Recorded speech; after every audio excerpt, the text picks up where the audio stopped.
ప్రభు పేరిట మీ అందరికీ వందనములు తెలియజేస్తున్నాను. రోమిలకు రాసినటువంటి పత్రిక నుండి దేవుని యొక్క సందేశాన్ని మనం ఆలకిస్తున్నాం. పౌలు రోమిలో ఉన్నటువంటి పరిశుద్ధులకి లేదా విశ్వాసులకి రాసినటువంటి ఈ మాటల ద్వారా మనం దేవుని యొక్క ఉద్దేశాన్ని తెలుసుకోవడానికి ప్రయత్నం చేస్తున్నాం. గడిచిన దినాల్లో రోమిలకు రాసినటువంటి పత్రిక 1వ అధ్యాయము 1 నుండి 12 వచనాలు పరిశీలనగా తెలుసుకోవడం జరిగింది. ఈ దినం 13వ వచనం నుండి 22వ వచనం వరకు ఏం రాయబడి ఉందో మనం పరిశీలనగా చూద్దాం. రోమిలకు రాసినటువంటి పత్రిక 1వ అధ్యాయము 13 నుండి 22 వచనాలు దేవుని యొక్క గ్రంథంలో ఏమని రాయబడి ఉందో, పౌలు వారికి రాసినటువంటి భాగంలో ఏం చెప్తున్నాడో వాటిని పరిశీలనగా తెలుసుకోవడానికి ప్రయత్నం చేద్దాం. అందరూ కూడా మీ గ్రంథాన్ని తెరిచి చూడాలని ప్రభువుపేట కోరుతున్నాను. సహోదరులారా, నేను ఇతరులైన అన్ని జనులలో ఫలం పొందినట్లు మీలో కూడా ఫలమేదైనను పొందవలనని అనేక పర్యాయములు మీ వద్దకు రానుద్దేశించేతని, కానీ ఇదివరకు ఆటంకపరచబడుతుంది. ఇది మీకు తెలియకుండా నాకు ఇష్టం లేదు. గ్రీసు దేశస్థులు కాని వారికి, జ్ఞానులకును మూఢులకును నేను రుణస్థుడను. కాగా నా వలనైనంత మట్టుకు రోమాలోని మీకును సువార్త ప్రకటించుటకు సిద్ధముగా ఉన్నాను. సువార్తను గురించి నేను సిగ్గుపడేవాడను కాను. ఏలైనగా నమ్ము ప్రతివానికి, మొదట యూదునికి గ్రీసు దేశస్థునికి కూడా రక్షణ కలుగు చేయటకు అది దేవుని శక్తి అయి ఉన్నది. ఎందుకనైనా నీతిమంతుడు విశ్వాసం మూలముగా జీవించునని వ్రాయబడిన ప్రకారము విశ్వాసం మూలముగా అంతకంతకు విశ్వాసము కలుగునట్లు దేవుని నీతి దాని యందు బయలుపరచబడుచున్నది. దుర్నీతి చేత సత్యమును అడ్డగించు మనుషుల యొక్క సమస్త భక్తిహీనత మీదను దుర్నీతి మీదను దేవుని కోపము పరలోకము నుండి బయలుపరచబడుచున్నది. ఎందుకనగా దేవుని గూర్చి తెలియశక్యమైనదేదో అది వారి మధ్య విశదమై ఉన్నది. దేవుడు అది వారికి విశదపరచెను. ఆయన అదృశ్య లక్షణములు అనగా ఆయన నిత్యశక్తియు దేవత్వమును జగతుత్పత్తి మొదలుకొని సృష్టింపబడిన వస్తువులను ఆలోచించుట వలన తేటపడుచున్నవి గనుక వారు నిరతులై ఉన్నారు. మరియు వారు దేవుని ఎరిగి ఆయనను దేవునిగా మహింపరచలేదు, కృతజ్ఞతాస్తుతులు చెల్లింపను లేదు, కానీ తమ వాదనల యందు వ్యర్థులైరి. వారి అవివేక హృదయము అంధకారమాయను, తాము జ్ఞానులమని చెప్పుకొనుచు బుద్ధిహీనులైరి. ఈ వచనాల్లో సువార్త యొక్క శక్తి ఎంత ఘనమైనదో పౌలు వివరించున్నట్లుగా మనం చూడగలం. వాస్తవంగా ఈ 13వ వచనంలో మనం గమనించినప్పుడు పౌలు సువార్త రాయబారిగా అన్ని జనుల్లో ఘనత పొందడం జరిగింది. 13, 14 వచనాల్లో మనం చూసినప్పుడు అన్ని జనుల్లో నేను ఫలం పొందాను, మీలో కూడా నేను ఫలం పొందాలని అనేక పర్యాయములు నేను రానుద్దేశించాను, కానీ ఆటంకపరచబడ్డాను. అది మీకు తెలియకుండా నాకు ఇష్టం లేదు.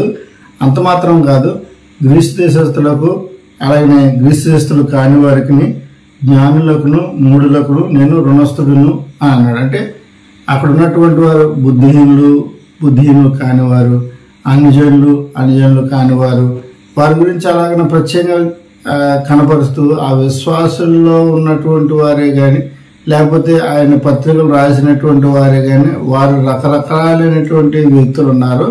అందులో మీరు కూడా ఒకరు. అలాంటి వారందరికీ నేను స్వార్థ చెప్పడానికి నియమించబడి ఉన్నాను. కాబట్టి మీకు కూడా నేను చెప్పి దాని ద్వారా దైవాశీర్వాదం పొందాలని నేను ఆశ కలిగి ఉన్నాను. విశ్వాసం చేత ఆదరణ పొందాలనేటువంటి ఆకాంక్షను కలిగి ఉన్నాను. అందుచేత నేను అనుకున్నాను, రాలేకపోయాను, కాబట్టి నేను రుణస్థుడను అని అన్నాడు. రుణము అనే మాట ఉపయోగించబడడానికి కారణం ఏంటంటే అప్పు అని కాదు, బాధ్యత. పౌలు యొక్క బాధ్యత, నేను నీకు చేయాలనుకున్నాను, చేయలేకపోయాను, కాబట్టి ఆ విషయమై నా బాధ్యత ఒకటి పెండింగ్ ఉండిపోయింది అని తెలియజేస్తున్నాడు. మనం అలా ఎంతమందికి మనం చెప్తాము? స్వార్థ విషయంలో దేవుని యొక్క ప్రేమ నీకు పంచలేకపోయాను, దేవుని యొక్క విశ్వాసాన్ని నీకు కనపరచలేకపోయాను, నీ నుండి నేను ఫలమును ఆశించలేకపోయాను, ఆత్మ సంబంధం కానీ చెప్పేవారు ఎంతమంది ఉన్నారు, అందునిమిత్తం నేను రుణస్థుడను అనేటువంటి మాట పలికి వారు ఎంతమంది ఉన్నారు. కానీ పౌలు వారితో చెప్తున్నటువంటి మాటలు చూస్తే అవివేకులు ఉన్నారు, తత్వవేత్తలు ఉన్నారు, విద్యావేత్తలు ఉన్నారు, విద్యా విహీనులు ఉన్నారు. ఎంతమంది ఉన్నప్పటికీ కూడా వారందరికీ కూడా సువార్త చెప్పాలనేటువంటి ఆకాంక్షను పౌలు కలిగి ఉన్నట్టుగా మనం చూస్తున్నాం. దేవుని యొక్క కృపను పొందిందే పౌలు సువార్త చేయటానికి.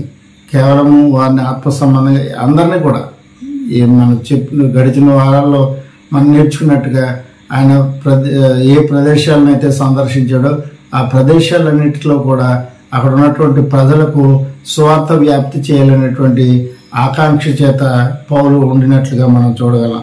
దేవుని ద్వారా పొందినటువంటి కృప, ఆ కృప వలన సువార్త పరిచర్య చేయటం ఇది పరిమితం కాకూడదు. పౌలు యొక్క ఉద్దేశం ఏంటంటే ఇది పరిమితంగా ఉండకూడదు. గ్రీసు దేశస్తులైనా, గ్రీసు దేశస్తులు కాని వారైనా, అంటే అన్యులకైనా అన్యులు కాని వారికైనా, లేదా విద్యా విహీనులకైనా విద్యావేత్తలకైనా, లేకపోతే మన తత్వవేత్తలైనా, లేకపోతే అవివేకులుగా ఉన్న వారికైనా, ఎవరికైనా నేను స్వార్థ చేయాలనేటువంటి ఆలోచన పౌలు కలిగి ఉన్నట్లు మనం చూడగలం.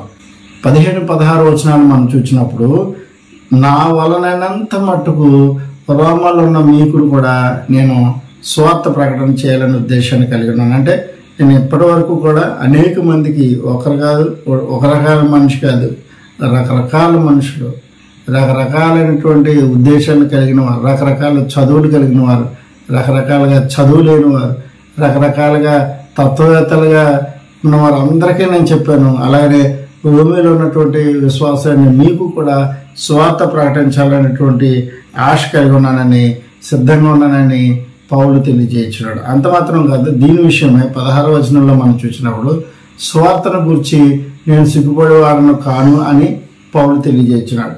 ఎందుకు ఆ మాట ఉపయోగించాడంటే, నేను నాకు ఉన్న సమయాన్ని అంతటిని సువార్త అనేటువంటి శక్తి కొరకు నేను వినియోగిస్తాను. నాకున్నటువంటి సాధ్యమైనటువంటి పరిస్థితులన్నిటినీ కూడా స్వార్థ కొరకు మాత్రమే వినియోగిస్తాను. అనగా ఆత్మ సంబంధంగా మాత్రమే నేను నా పనిని నేను కొనసాగిస్తాను. దేవుడు నాకు నియమించాడు కాబట్టి, దేవుడు తన కృప ద్వారా నాకు అనుగ్రహించాడు కాబట్టి అని పౌలు వ్యక్తపరుస్తున్నాడు. అంత మాత్రం కాదు, స్వార్థకు నేను సంసిద్ధతగా ఉన్నాను. అంటే స్వార్థ, దేవుని రక్షణ స్వార్థ చెప్పాలనేటువంటి ఆకాంక్ష నేను కలిగి ఉన్నవాడుగా ఉన్నాను. అంత మాత్రం కాదు, రోమిలో ఉన్నటువంటి విశ్వాసులకు స్వార్థ చెప్పాలనేటువంటి తాపత్రయం, లేదా వారికి స్వార్థ ద్వారా ఆనందాన్ని కలుగు చేయాలనేటువంటి తాపత్రయం పౌలు కలిగినట్లుగా మనం చూస్తున్నాం. అందుచేతనే ఈ 16వ వచనంలో మొదట చూసినప్పుడు, ఏలనగా నమ్ము ప్రతి వానికి, మొదట యూదునికి గ్రీసు దేశస్తునికి కూడా రక్షణ కలుగు చేయటకు అది దేవుని శక్తి అన్నది. సువార్త అనేది దేవుని శక్తి కలుగు చేసేది, భౌతిక సంబంధమైనది కాదు. అది దేవుని యొక్క పనిని చేసేటు అనేది అది భౌతిక సంబంధంగా కనపరిచేది కాదు, ఆత్మ సంబంధమైనది.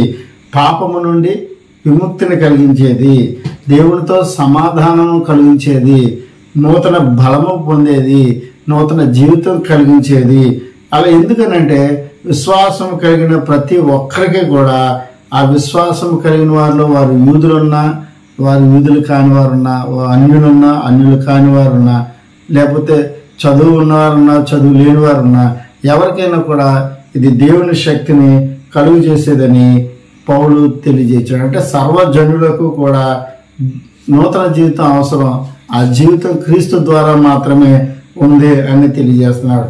అంత మాత్రం కాదు, దేవుని శక్తి అనేటువంటి మాట ఉపయోగించినప్పుడు అది దేవుని శక్తి ఉన్నదని, అంటే మానవ శక్తులు, మానవ ప్రయత్నాలు ఇవన్నీ కూడా తాత్కాలికమైనవి. కానీ దేవుని శక్తి అది నూతన ఆలోచన విధానం, మానవ ప్రయత్నం కాదు. అది దేవునితో దేవుని యొక్క శక్తితో కూడుకున్నటువంటి ప్రయత్నం అనే విషయాన్ని మనం గమనించాల్సినటువంటి అవసరం ఉంది. ఆ తదుపరి మనం ఆ తర్వాత వచనాల్లో మనం చూసినప్పుడు 16వ వచనంలో 17వ వచనాన్ని మనం చూసినప్పుడు, ఎందుకనైనా నీతిమంతుడు విశ్వాస మూలముగా జీవించినను వ్రాయబడిన ప్రకారము విశ్వాస మూలముగా అంతకంతకు విశ్వాసము కలిగినట్లు దేవుని నీతి దాని యందు బయలుపరచబడుచున్నది. అంటే దేవుని నీతి క్రియల వల్ల కాదది, విశ్వాసం వల్లనే బయలుపరచబడుతుంది. విశ్వాసం కలిగిన వాడే నిరంతరం జీవిస్తాడనే విషయాన్ని స్పష్టంగా తెలియజేస్తున్నాడు. ఏ విశ్వాసం? దేవుని యందు ఉన్నటువంటి విశ్వాసం, మనుషుల మీద కాదు, దేవుని ఎడల ఉన్నటువంటి విశ్వాసమే. మన మనుషుల ప్రస్తావన అనేది ఎక్కడ తీసుకురాకూడదు. ఈ పత్రికలో ముఖ్య సారాంశం ఏంటంటే మనుషుల మీద ప్రభావంగా ఉండటానికి ప్రయత్నం చేయకూడదు. మనుషులకి ఖ్యాతి కలిగినట్లుగా నువ్వు మాట్లాడకూడదు, పని చేయకూడదు, ఏ ఆలోచన ఉండకూడదు. కేవలము దేవుని యొక్క శక్తి స్వార్థ ద్వారా ఆత్మ సంబంధంగా కలిగేది తప్ప భౌతికంగా కనపరిచేది కాదు. అందుచేత పౌలు వారితో ఏం చెప్తున్నాడంటే దేవుని నీతి అనేది చేసేటువంటి క్రియల వల్ల కాదు, అది విశ్వాసం ద్వారా మాత్రమే ఏర్పడేది. అందువల్లనే నీతిమంతుడు విశ్వాస మూలముగా జీవించనని పౌలు తెలియజేస్తున్నాడు. అలాగనే విశ్వాసం అభివృద్ధిని కలుగు చేస్తుంది, ఒక స్థితి నుండి మరొక స్థితిలోనికి మార్పు చేస్తుంది. ఆ దేవుని శక్తి కలుగు చేసేటువంటి రక్షణ ఏం చేస్తుందంటే నూతన జీవితానికి లేదా నూతన మార్గాన్ని నిర్దేశిస్తుందని పౌలు తెలియజేస్తున్నాడు. రోమిలో ఉన్నటువంటి విశ్వాసంతో చెప్తూ మాట్లాడినటువంటి మాటల్లో 18వ వచనంలో దుర్నీతి చేత సత్యమును అడ్డగించే మనుషుల యొక్క సమస్త భక్తిహీనత మీదను దుర్నీతి మీదను దేవుని కోపము పరలోకము నుండి వచ్చుచున్నది లేదా బయలుపరచబడుచున్నది అని చెప్పాడు. అంటే దేవుని చిత్తానికి విరుద్ధమైనటువంటి పని జరుగుతుంది. ఏంటది? మనుషులు చేసే పని. మనుషులు చేసే దేవుని చిత్తానికి వ్యతిరేకమైన పని అంటే ఒకటి భక్తిహీనత, 2 దుర్నీతి. దేవుని పట్ల గౌరవం లేకపోవడం, అంత మాత్రం కాదు, సత్యాన్ని నిరాకరించడం, నిజాన్ని కప్పిపుచ్చటం, ఈ విషయాల కిందకి వస్తాయి. దుర్నీతి చేత సత్యము అడ్డగించబడుతుందని మనుషుల యొక్క సమస్త భక్తిహీనత అలాగే దుర్నీతి మీద దేవుని కోపము ఎక్కడి నుండి వస్తుంది? పరలోకం నుండి వస్తుందని తెలియపరుస్తున్నాడు. అందుచేత ఇక్కడ మనం గమనించాల్సింది ఏంటంటే దేవుని న్యాయమైనటువంటి ప్రతిస్పందన పరలోకం నుండి మాత్రమే వస్తుంది. ఆ కోపం రహస్యంగా ఉండదు, స్పష్టంగా తెలియజేయబడుతుంది. దేవుని గురించి వారికి తెలిసేలా చేస్తుంది. ఇప్పుడు ఉన్నటువంటి పరిస్థితిలో దేవుని కోపం ఉందా లేదా అనేది మన అందరికీ తెలుసు. పౌలు చెప్పినటువంటి మాటలు మనం జాగ్రత్తగా గమనించాల్సింది ఏంటంటే దుర్నీతి వలన లేదా దుర్నీతి కలిగినటువంటి మనుషుల వలన సత్యం అడ్డగించబడటం అనేది ప్రక్కకు పెడితే దాంతో పాటుగా ఆ సత్యం అడ్డగించడం వలన కలిగేటువంటి నష్టాలను కూడా తెలియజేయటం జరిగింది. తర్వాత వచనంలో మనం చూడొచ్చు. 19వ వచనం చదువుతున్నాను. ఎందుకనగా దేవుని గురించి తెలియశక్యమైనదేదో అది వారి మధ్య విశదమై ఉన్నది, దేవుడు అది వారికి తెలియపరచును. అంటే దుర్నీతి చేత లేదా భక్తిహీనత వలన లేదా ఈ మనుషులు చేసేటువంటి క్రియల వల్ల కలిగేటువంటి నష్టాలు, దేవుడి వల్ల గౌరవం లేకపోవడం, సత్యాన్ని నిరాకరించడం, నిజాన్ని కప్పపుచ్చటం, వీటన్నిటి ద్వారా దేవుని కోపం ప్రజల మీద కనపరచబడడం మాత్రమే కాదు, వారికి కలిగే నష్టాన్ని కూడా చెప్తున్నాడు. ఏమని? దేవుని గూర్చి తెలియశక్యమైనది ఏదైతే ఉంటుందో అది వారి మధ్య విశదమై ఉంటుంది. అంత మాత్రం కాదు, దేవుడు అది వారికి విశదపరచబోతున్నాడు. అంటే ఆల్రెడీ ఇప్పటికే ఈ పత్రిక రాసే టైంకే వారందరికీ తెలియపరచుకుంటే వారు తెలుసుకునేటువంటి పరిస్థితిలో ఉన్నారు. దేవుని పట్ల గౌరవం లేకపోవడం, లేకపోతే దేవునికి ఇవ్వాల్సిన ఘనత ఇవ్వలేకపోవడం, దేవుని సత్యాన్ని అడ్డగించడం, దేవుని గూర్చినటువంటి నిజాల్ని దాచిపెట్టడం, ఇవన్నీ చేయటం వల్ల దేవుడు ఇప్పటికే వారికి విశదపరిచినటువంటి విషయాన్ని గ్రహించలేని స్థితిలో రోమిలో ఉన్నటువంటి విశ్వాసులు ఉన్నట్టుగా మనం చూడగలం. ఇక్కడ మనం గమనించాల్సినటువంటి విషయం ఏంటంటే తర్వాత వచ్చిన నుండి 20వ వచనం నుండి ఆయన చాలా స్పష్టంగా మాట్లాడుతున్నాడు. ఆయన అదృశ్య లక్ష్యములు. కాబట్టి ఇప్పుడు దేని చేత మీరు దేవుని గౌరవం కలిగి ఉండలేరు? ఎందుచేత దేవుని సత్యాన్ని మీరు అడ్డగిస్తున్నారు? ఎందుచేత దేవునికి సంబంధించిన నిజాన్ని మీరు కప్పపుచ్చుతున్నారని అంటే దానికి సంబంధించి ఆయన చెప్తున్న మాట ఏంటంటే ఆయన యొక్క లక్షణాలు మీకు తెలియకపోవడం వల్ల.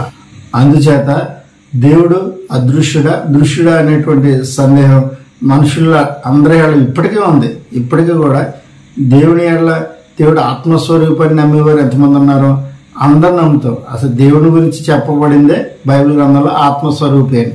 అయితే ఇంత చెప్పినప్పటికీ కూడా భౌతిక సంబంధమైన బొమ్మలు పెట్టుకునే వాళ్ళు ఎంతమంది ఉన్నారు? యేసుప్రభు ఇలా గడ్డంతో ఉన్నాయి కానీ, మరియ ఉన్నటువంటి ఫోటోలే కానీ, ఇవన్నీ ఇంట్లో పెట్టుకోలేని వారు ఎంతమంది ఉన్నారు? అందరూ చాలా మంది పెట్టుకుంటున్నారు. ఇంతకుముందు ఫోటో వరకు ఉండేది, ఇప్పుడు విగ్రహాలు కూడా పెడుతున్నారు.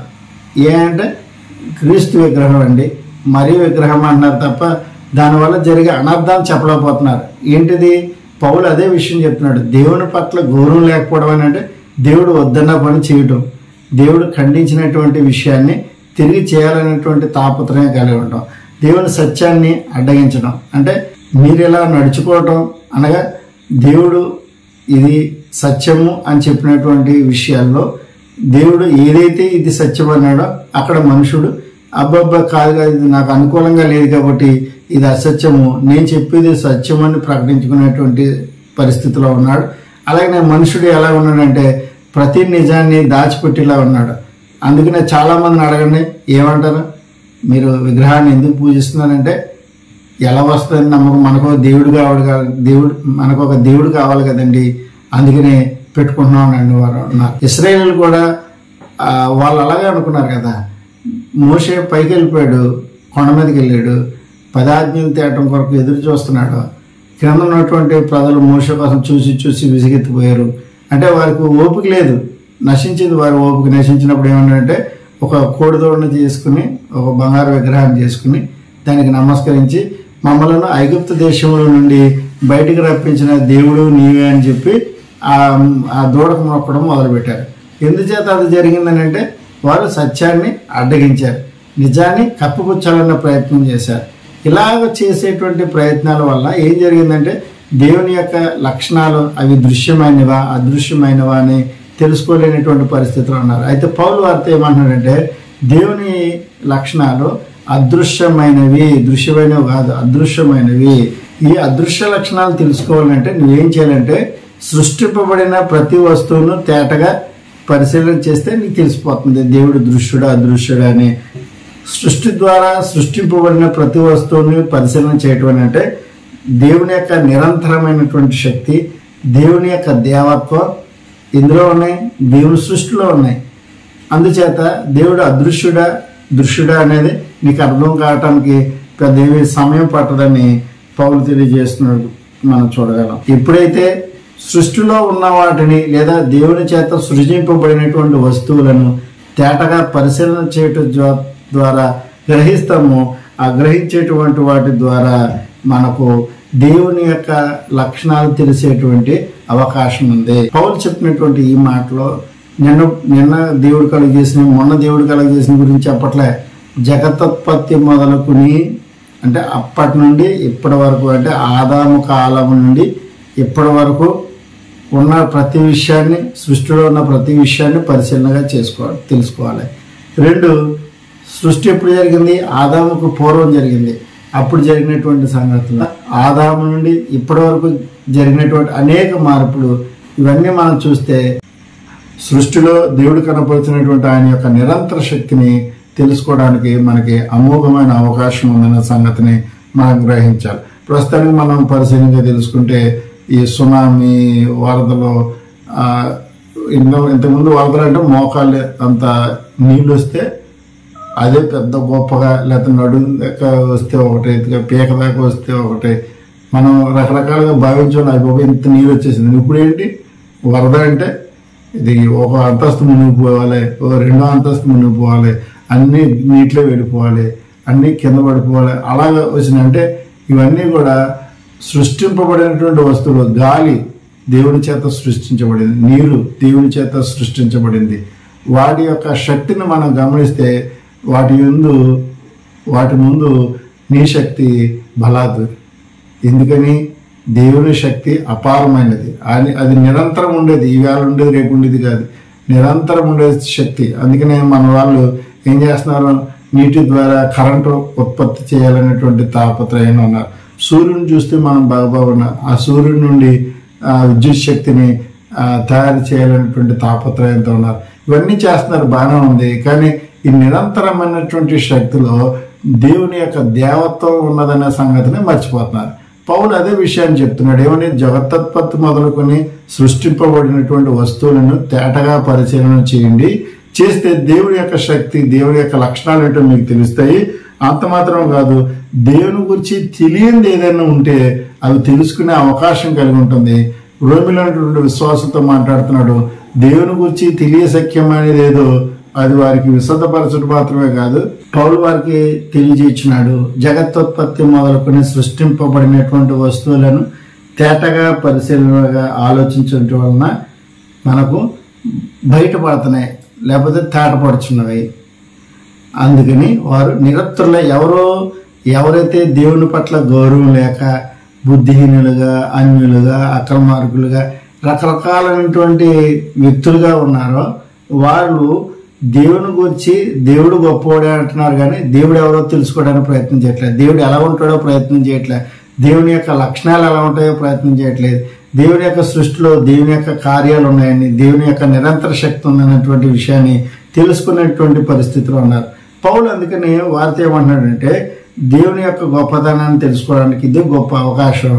దేవుని యొక్క శక్తిని తెలుసుకోవడానికి ముందు ప్రయత్నం చేయాలనేటువంటి విషయాన్ని తెలియజేస్తున్నాడు.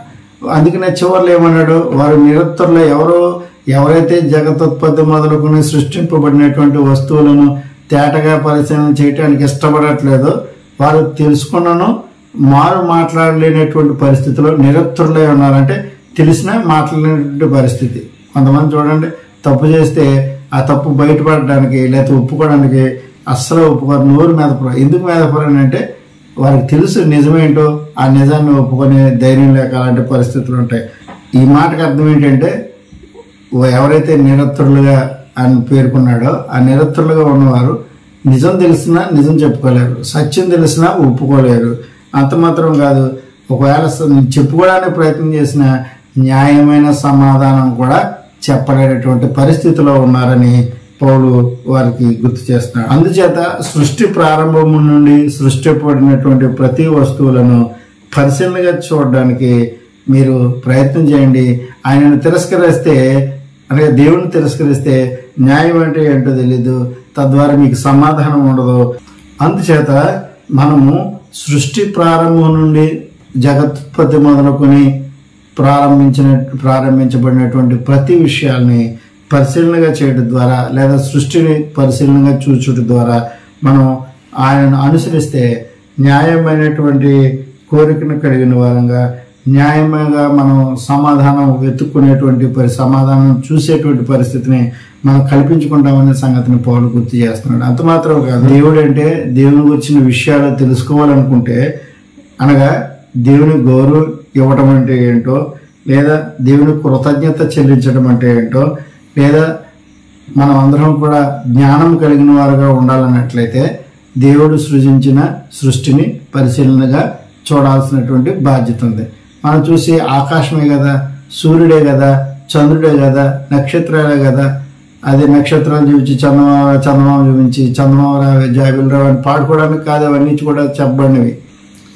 ఎవరైతే నిరత్రులుగా ఉన్నారో, అనగా నిజాన్ని నిజంగా ఒప్పుకోలేనటువంటి పరిస్థితిలో, అలాగనే న్యాయమైనటువంటి సమాధానం చెప్పుకోలేనటువంటి పరిస్థితులు ఉన్నారో వారు ఏం చేస్తున్నారట, ఒకటి దేవుని, నేను తర్వాత వచనం చదువుతున్నాను 21వ వచనంలో, వారు దేవుని ఎరిగి దేవునిగా మహిమపరచలేదట.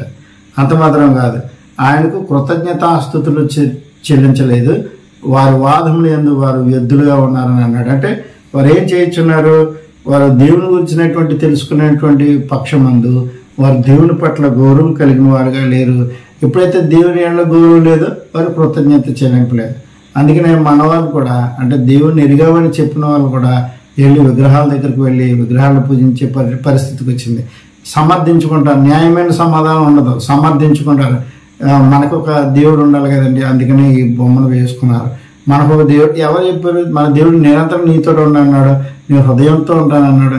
ఇంక నువ్వు మళ్ళీ ఇంకా బొమ్మ ఎందుకు, ఇంకా విగ్రహంతో పని ఏంటి, లేకపోతే ఒక రాయి రప్పుతో పని ఏంటంటే మన దానికి సరైనటువంటి సమాధానం ఉండదు. అదే పౌలు చెప్తున్నాడు, వారు నిరుత్తరులు అంటే న్యాయమైన సమాధానం చెప్పలేనటువంటి దుస్థితిలో ఉన్నారు.